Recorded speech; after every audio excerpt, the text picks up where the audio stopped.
Everybody, this is Perch. Um, if you've been around social media, YouTube, anything for the last several years, one of the common complaints, refrains, things people say is that there really needs to be, that creators basically should censor themselves more on social media. That's never the way people say it, though. It's more around the lines of, creators should not do things to drive customers away.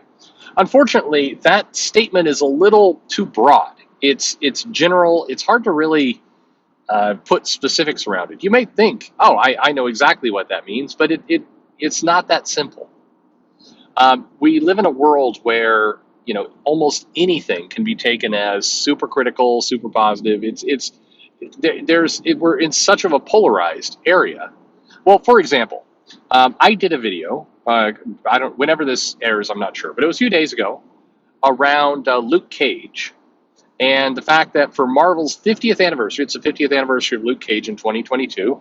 Marvel announced a 3-issue limited series, which is crap. I mean, not that he got one. That's all he got. That's a pretty lame celebration of 50 years. And he got this celebration. This mini series was actually a tie-in to Devil's Reigns. It was an event he was getting kind of shoved into, and it's striking to me that that's the best they could do as a 50-year celebration to a character that had his own Netflix show, I think 2 seasons, and was generally considered pretty, a pretty strong character over the last 15 years or so. And what the hell? Like, this is it.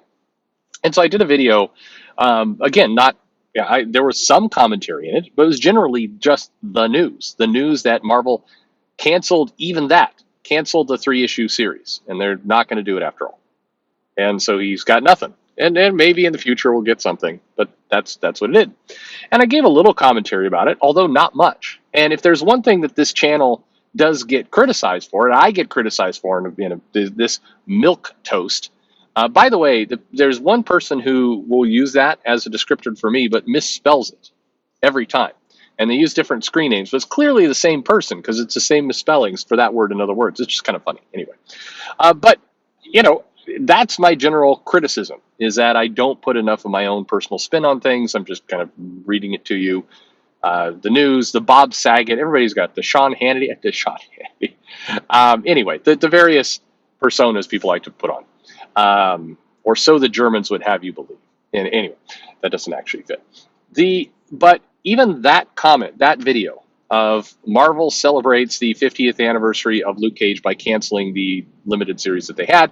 I heard from multiple sources, and one of the apparently the editors who has blocked me on Twitter said, "This is why Perch is so hateful. He does videos like this one." And then they pointed to the Luke Cage got a series canceled. And I'm looking at that going, you canceled the series, not me. So your criticism is that I am accurately reporting on the fact that you canceled the series. I'm the hateful one. Okay. Whatever you say, whatever kind of crazy thing you want to say there. But social media, I think, is constantly proving itself as a bad idea, as something that hurts conversations and does not help it. Did the interview with Ron Mars. A bunch of people came in to criticize, like, I won't see that, mainly like he blocked me, I hate it. Mars went to his Twitter account, said I've pissed off a bunch of comic skaters, and like another little mini fight broke out over this. Which of all the outcomes of a 2-hour interview that is pretty fascinating, that is revealing, I give Mars a lot of credit. He did not sit there and hide. I mean, he talked openly about a bunch of things. There was a couple stories in there. The one about his one fill-in issue of Quasar and kind of his feelings about that. He spoke openly about his Thor run not working out. He talked about kind of various things he's done. It was a good. This guy who's been in business for 30 years. There was a lot to learn, a lot to unpack there, a lot to digest. It was a fascinating insight into people, into this guy, and. What's funny to me, as I'll point out, is some of the people who are complaining, like, he blocked me on Twitter, so I'm not going to listen to this. Well, of course not. It's your joy. It's your option to listen to it or not listen to it. It's your dollar, so to speak. But if if your irritation was he's blocked you, and then now you're given a chance to hear directly from the horse's mouth what he has to say, then like isn't that what you've been waiting for? Like, if your complaint is that he blocked you, then you want him to unblock you, right?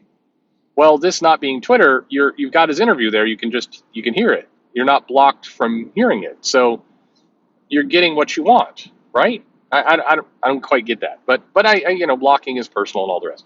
But of this 2 hour interview that was pretty, again, pretty, some interesting stuff came out. I've been in comics forever. I know tons of people, and I heard some new stories, which was awesome. That's actually that's the best possible outcome. I heard some new things. I learned some things. That was great.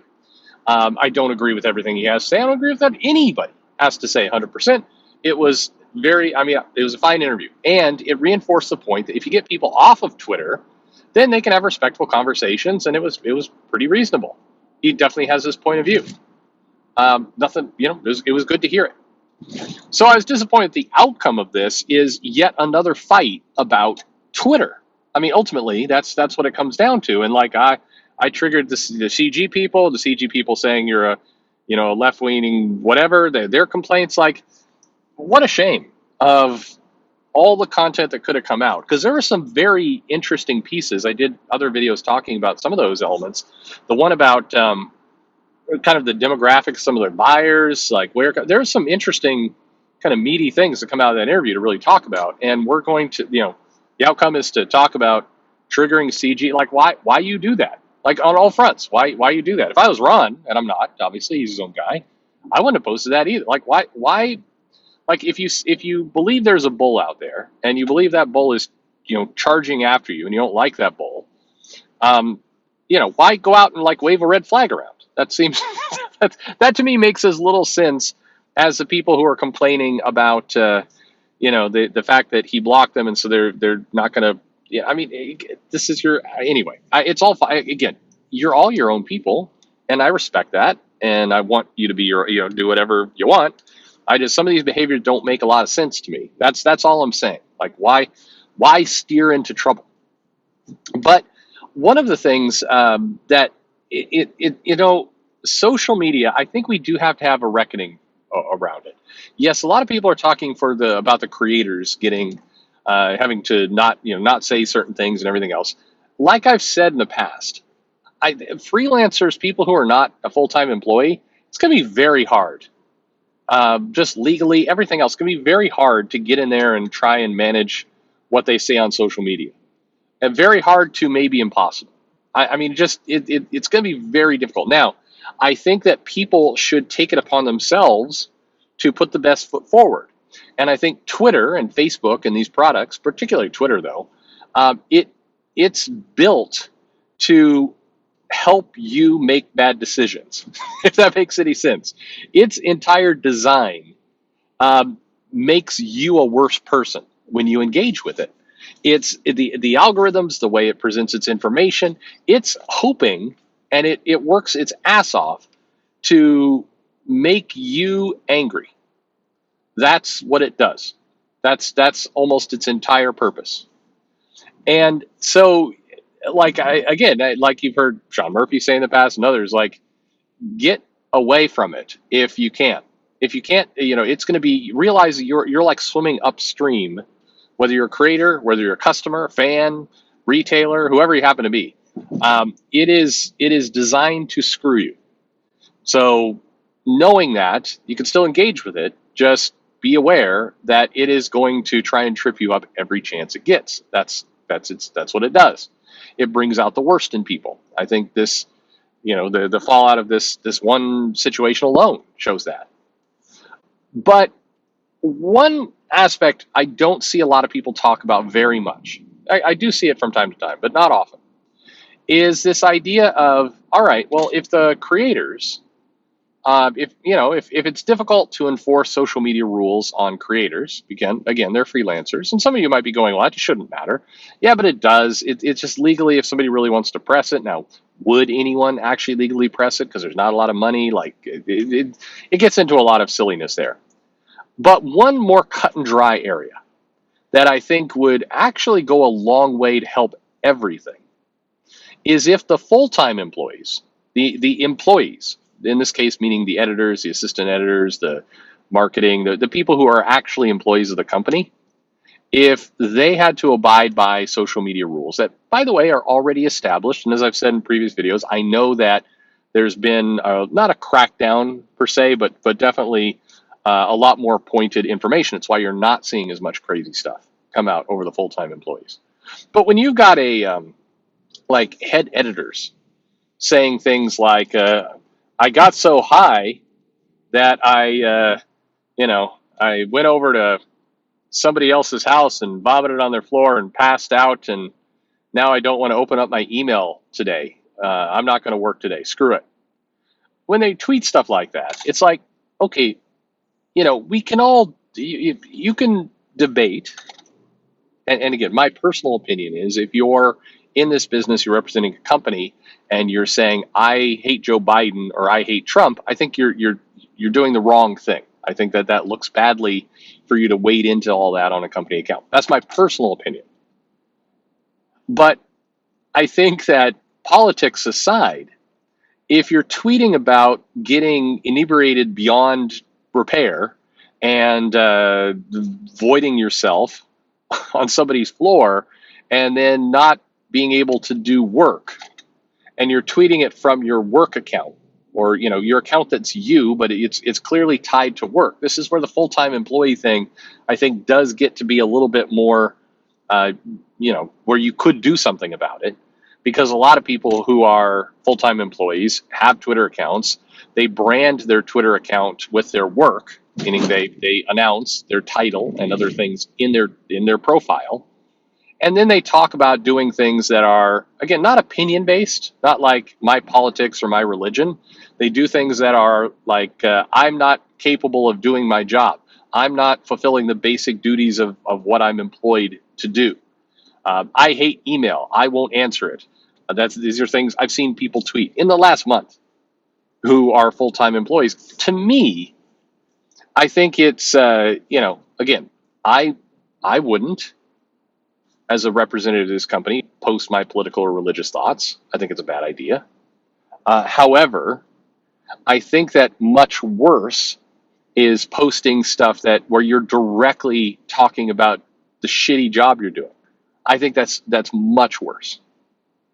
The politics and all that kind of stuff, it irritates people. People get wound up about it. They lose their mind. I mean, there's a lot of things there. Sure.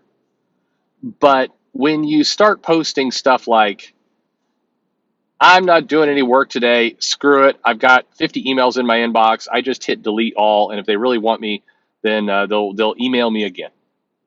Again, real tweet from an editor. To me, that's the stuff that's like, all right, you need to get fired. You're openly stating that you're not doing your job. Forget opinions. Forget kind of driving customers away by presenting toxic, crazy opinions, whatever it happens to be. I think it's one thing to say, all Trump followers are terrible people, they're bad, and I hate them, and Orange Man bad. Whatever you're doing there, okay? That's a bad tweet. It's not a good idea. It doesn't help encourage more people to come and be involved in your product. It doesn't bring in more audience. That's not a smart thing to do. But